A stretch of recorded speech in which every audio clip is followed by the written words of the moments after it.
پہلی کتاب پہلا زبور۔ حقیقی مبارک حالی۔ مبارک ہے وہ آدمی جو شریروں کی صلاح پر نہیں چلتا اور خطا کاروں کی راہ میں کھڑا نہیں ہوتا اور ٹھٹھا بازوں کی مجلس میں نہیں بیٹھتا، بلکہ خداوند کی شریعت میں اس کی خوشنودی ہے اور اسی کی شریعت پر دن رات اس کا دھیان رہتا ہے۔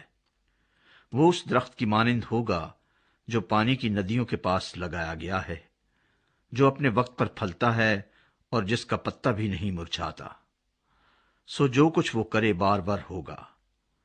شریر ایسے نہیں، بلکہ وہ بھوسے کی مانند ہیں جسے ہوا اڑا لے جاتی ہے۔ اس لیے شریر عدالت میں قائم نہ رہیں گے، نہ خطا کار صادقوں کی جماعت میں، کیونکہ خداوند صادقوں کی راہ جانتا ہے، پر شریروں کی راہ نابود ہو جائے گی۔ خدا کا برگزیدہ بادشاہ۔ قومیں کس لیے طیش میں ہیں اور لوگ کیوں باطل خیال باندھتے ہیں خداوند اور اس کے مسیح کے خلاف؟ زمین کے بادشاہ صف آرائی کر کے اور حاکم آپس میں مشورہ کر کے کہتے ہیں، آؤ ہم ان کے بندھن توڑ ڈالیں اور ان کی رسیاں اپنے اوپر سے اتار پھینکیں۔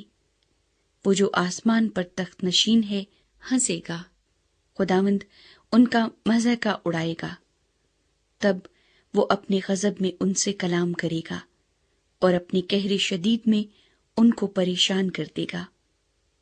میں تو اپنے بادشاہ کو اپنے کوہ مقدس سیون پر بٹھا چکا ہوں، میں اس فرمان کو بیان کروں گا۔ خداوند نے مجھ سے کہا، تو میرا بیٹا ہے، آج تو مجھ سے پیدا ہوا، مجھ سے مانگ اور میں قوموں کو تیری میراث کے لیے اور زمین کے انتہائی حصے تیری ملکیت کے لیے تجھے بخشوں گا۔ تو ان کو لوہے کے عصا سے توڑے گا، کمہار کے برتن کی طرح تو ان کو چکنا چور کر ڈالے گا۔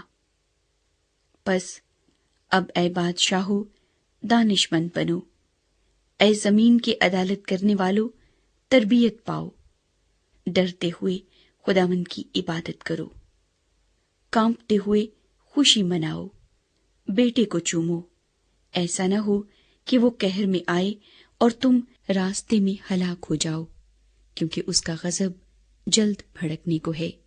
مبارک ہیں وہ سب جن کا توکل اس پر ہے۔ اے